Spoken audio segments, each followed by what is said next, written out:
बंधुओं नमस्कार। और कल की वीडियो में आपने सुना था कि भगवान वराह का रूप धारण करके जब पृथ्वी को रसातल से ऊपर लेकर आ रहे थे तो उस समय हिरण्याक्ष के साथ उनका युद्ध हुआ। और जिस समय युद्ध प्रारंभ हुआ तो उस समय सभी देवी देवता उनको देखने के लिए वहाँ पर आए। तब जिस समय युद्ध चल रहा था तो अलग अलग तरीके के पैतरे बदल रहे थे और देवताओं को ये लग रहा था कि ये राक्षस बड़ी मुश्किल से मारा जाएगा। तब ब्रह्मा जी ने भगवान से प्रार्थना की कि भगवान अब इसको और ज़्यादा मत इसके साथ अपनी लीला कीजिए, इसको शीघ्रातिशीघ्र आप मार डालिए। और आज के इस एपिसोड में मैत्रेय जी कहते हैं कि विदुर जी, ब्रह्मा जी के ये कपट रहित अमृत में वचन सुनकर भगवान ने उनके भोलेपन पर मुस्कुराकर अपने प्रेमपूर्ण कटाक्ष के द्वारा उनकी प्रार्थना स्वीकार कर ली। ब्रह्मा जी ने जब कहा कि आप इसका जल्दी से जल्दी वध कीजिए, ये बड़ा प्रबल हो गया है, तो भगवान ने ब्रह्मा जी की प्रार्थना को स्वीकार कर लिया। फिर उन्होंने झपट कर अपने सामने निर्भय विचरते हुए शत्रु की ठुड्डी पर गदा मारी, किंतु हिरण्याक्ष की गदा से टकराकर वह गदा भगवान के हाथ से छूट गई और चक्कर काटती हुई जमीन पर गिरकर सुशोभित हुई। किंतु यह बड़ी अद्भुत सी घटना हुई। उस समय शत्रु पर वार करने का अच्छा अवसर पाकर भी हिरण्याक्ष ने उन्हें निरस्त्र देखकर युद्ध धर्म का पालन करते हुए उन पर आक्रमण नहीं किया। उसने भगवान का क्रोध बढ़ाने के लिए ही ऐसा किया था।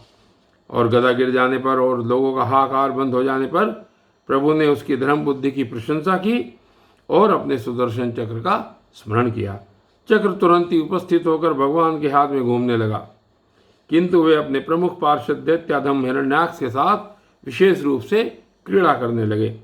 उस समय उनके प्रभाव को न जानने वाले देवताओं के ये विचित्र वचन सुनाई देने लगे और उन्होंने कहा कि प्रभु आपकी जय हो, आप इसे और न खिलाइए, शीघ्र ही इसको मार डालिए। जब हिरण्याक्ष ने देखा कि कमल दल लोचन श्रीहरि उसके सामने चक्र लिए खड़े हैं, तब उसकी सारी इंद्रियां क्रोध से तिलमिला उठी और वह लंबी सांसें लेता हुआ अपने दांतों से होंठ चबाने लगा। उस समय वह तीखी दाढ़ों वाला दैत्य अपने नेत्रों से इस प्रकार उनकी ओर घूरने लगा मानो वह भगवान को भस्म कर देगा। उसने उछलकर ले अब तू नहीं बच सकता, इस प्रकार ललकारते हुए श्रीहरि पर गदा से प्रहार किया। साधु स्वभाव विदुर जी, यज्ञ मूर्ति श्री वराह भगवान ने शत्रु के देखते देखते लीला से ही अपने बाएं पैर से उसकी वह वायु के समान वेग वाली गदा पृथ्वी पर गिरा दी और उससे कहा, अरे दैत्य, तू मुझे जीतना चाहता है और इसलिए अपना शस्त्र उठा ले और एक बार फिर वार कर। भगवान के इस प्रकार कहने पर उसने फिर गदा चलाई और बड़ी भीषण गर्जना करने लगा। गदा को अपनी ओर आते देखकर भगवान ने जहाँ खड़े थे वहीं से उसे आते ही अनायास इस प्रकार पकड़ लिया जैसे गरुड़ सांपिन को पकड़ लेती है। अपने उद्यम को इस प्रकार व्यर्थ हुआ देख उस महादैत्य का घमंड ठंडा पड़ गया और उसका तेज नष्ट हो गया। अब की बार भगवान के देने पर उसने उसको गदा को लेना नहीं चाहा, किंतु जिस प्रकार कोई ब्राह्मण के ऊपर निष्फल अभिचार मारणादि प्रयोग कर मूठ आदि चलाए, वैसे ही उसने श्री यज्ञ पुरुष पर प्रहार करने के लिए एक प्रज्वलित अग्नि के समान लपलपाता हुआ त्रिशूल हाथ में लिया। महाबली हिरण्याक्ष का अत्यंत वेग से छोड़ा हुआ वह तेजस्वी त्रिशूल आकाश में बड़ी तेजी से चमकने लगा। तब भगवान ने उसे अपनी तीखी धार वाले चक्र से इस प्रकार काट डाला जैसे इंद्र ने गरुड़ जी के छोड़े हुए पंख को काट डाला था, गरुड़ जी के छोड़े हुए तेजस्वी पंख को काट डाला था।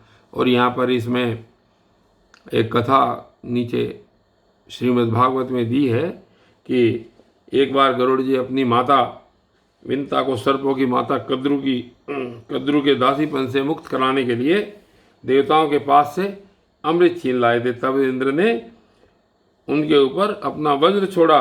इंद्र का वज्र क्योंकि व्यर्थ नहीं जाता, इसलिए उसका मान रखने के लिए गरुड़ जी ने अपना एक पंख छोड़ दिया और उस पंख को इंद्र के वज्र से वो काटा गया। तो इस प्रकार भगवान ने उसके छोड़े हुए त्रिशूल को इसी प्रकार काट डाला जैसे कि इंद्र के छोड़े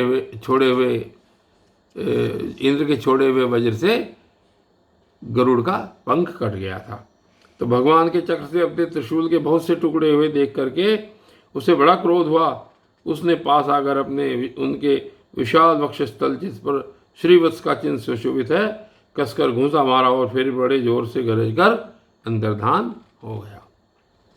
आगे कहते हैं कि विदुर जी जैसे हाथी पर पुष्पमाला की चोट का कोई प्रभाव नहीं होता उसी प्रकार इस प्रकार से घूंसा मारने से आदि बराह भगवान तनिक भी टस से मस नहीं हुए।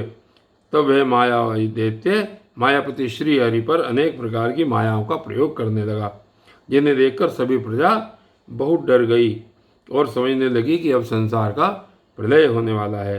बड़ी प्रचंड आंधी चलने लगी जिसके कारण धूल से सब ओर अंधकार छा गया। सब ओर से पत्थरों की वर्षा होने लगी जो ऐसे जान पड़ते थे मानो किसी क्षेपण यंत्र से फेंके जा रहे हों। बिजली की चमचमाहट और कड़क के साथ बादलों के घिर आने से आकाश में सूर्य चंद्र आदि ग्रह छिप गए और उनसे निरंतर पीप केश रुधिर विष्ठा मूत्र और हड्डियों की वर्षा होने लगी। विदुर जी ऐसे ऐसे पहाड़ दिखाई देने लगे जो तरह तरह के अस्त्र शस्त्र बरसा रहे थे। हाथ में त्रिशूल लिए बाल खोले नंगी राक्षसियां दिखने लगी। बहुत से पैदल घुड़सवार रथी और हाथियों पर चढ़े सैनिकों के साथ आतताई यक्ष राक्षसों का मारो मारो काटो काटो ऐसा अत्यंत क्रूर और हिंसामय कोलाहल सुनाई देने लगा। इस प्रकार प्रकट हुए उस आसुरी माया जाल का नाश करने के लिए यज्ञ मूर्ति भगवान वराह ने अपना प्रिय सुदर्शन चक्र छोड़ा। उस समय अपने पति का कथन स्मरण आने से दीति का हृदय सहसा कांप उठा और उसके स्तनों से रक्त बहने लगा। अपने माया जाल नष्ट हो जाने पर वह दैत्य फिर भगवान के पास आया। उसने उन्हें क्रोध से दबाकर चूर चूर करने की इच्छा से भुजाओं में भर लिया, किंतु देखा कि वे तो बाहर ही खड़े हैं। अब वह भगवान को वज्र के समान कठोर मुक्कों से मारने लगा। तब इंद्र ने जैसे वृतासुर पर प्रहार किया था उसी प्रकार भगवान ने उसकी कटी पर एक तमाचा मारा। विश्व विजयी भगवान ने यद्यपि बड़ी उपेक्षा से तमाचा मारा था तो भी उसकी चोट से हिरण्याक्ष का शरीर घूमने लगा। उसके नेत्र बाहर निकल आए तथा हाथ पैर और बाल छिन्न भिन्न हो गए और वह निष्प्राण होकर आंधी से उखड़े हुए विशाल वृक्ष के समान पृथ्वी पर गिर पड़ा। हिरण्याक्ष का तेज अब भी मलिन नहीं हुआ था। उसे कराल दाढ़ों वाले दैत्य को दांतों से होठ चबाते हुए पृथ्वी पर पड़ा देखकर युद्ध देखने के लिए आए हुए जो ब्रह्मादि देवता उसकी प्रशंसा करने लगे और क्या कहने लगे कि अहो ऐसी अलभ्य मृत्यु किसको मिल सकती है। अपनी मिथ्या उपाधि से छूटने के लिए जिनका योगी जन समाधि योग के द्वारा एकांत में ध्यान करते हैं उन्हीं के चरण प्रहार से उनका मुख देखते देखते इस दैत्यराज ने अपना शरीर त्यागा। ये हिरण्याक्ष और हिरण्यकश्यपु भगवान के ही पार्षद हैं। इन्हें श्रापवश यह अधोगति प्राप्त हुई है। अब कुछ जन्मों में ये फिर अपने स्थान पर पहुंच जाएंगे। और देवता लोग कहने लगे प्रभु आपको बारंबार नमस्कार है। आप संपूर्ण यज्ञों का विस्तार करने वाले हैं तथा संसार की स्थिति के लिए शुद्ध सत्व में मंगल विग्रह प्रकट करते हैं। ये बड़े आनंद की बात है कि संसार को कष्ट देने वाला यह दुष्ट दैत्य मारा गया। अब आपके चरणों की भक्ति के प्रभाव से हमें भी सुख शांति मिल जाएगी। और मैत्रेय जी आगे कहते हैं कि विदुर जी इस प्रकार महाप्रागर्मी हिरण्याक्ष का वध करके भगवान आदि विराह अपने अखंड आनंदमय धाम को पधार गए। उस समय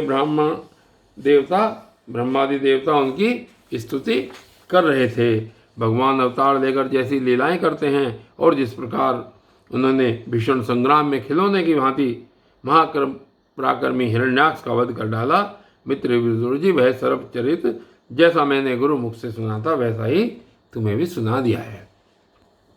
सूत जी कहते हैं आगे कि शौनक जी मैत्रेय जी के मुख से भगवान की यह कथा सुनकर परम भागवत विदुर जी को बड़ा आनंद प्राप्त हुआ और जब अन्य पवित्र कीर्ति और परम यशस्वी महापुरुषों का चरित्र सुनने से ही बड़ा आनंद होता है, तब श्री वत्सधारी भगवान की ललित ललाम लीलाओं की तो बात ही क्या है। जिस समय ग्राह के पकड़ने पर गजराज प्रभु के चरणों का ध्यान करने लगे और उनकी हथिनियाँ दुख से चिंगारने लगी, उस समय जिन्होंने उन्हें तत्काल दुख से छुड़ाया और जो सब ओर से निराश होकर अपनी शरण में आए वे सरल हृदय भक्तों से सहज में ही प्रसन्न हो जाते हैं, किंतु दुष्ट पुरुषों के लिए अत्यंत दुराराध्य हैं, उन पर जल्दी प्रसन्न नहीं होते। उन प्रभु के उपकारों को जानने वाला ऐसा कौन पुरुष है जो उनका सेवन नहीं करेगा। शौनक आदि ऋषियों पृथ्वी का उद्धार करने के लिए वराह रूप धारण करने वाले श्री हरि की इस हिरण्याक्ष वध नामक परम अद्भुत लीला को जो पुरुष सुनता, गाता अथवा अनुमोदन करता है, वह ब्रह्म हत्या जैसे घोर पाप से भी सहज में ही छूट जाता है। यह चरित्र अत्यंत पुण्यप्रद, परम पवित्र, धन और यश की प्राप्ति कराने वाला, आयुवर्धक और कामनाओं की पूर्ति करने वाला तथा युद्ध में प्राण और इंद्रियों की शक्ति बढ़ाने वाला है। जो लोग इसे सुनते हैं उन्हें अंत में श्री भगवान का ही आश्रय प्राप्त होता है। और इस प्रकार ये हिरण्याक्ष वध नाम का अध्याय आज यहीं पर समाप्त हुआ और आगे की कथा में श्रीमद् भागवत में क्या आता है ये आगे देखेंगे। तब तक के लिए धन्यवाद।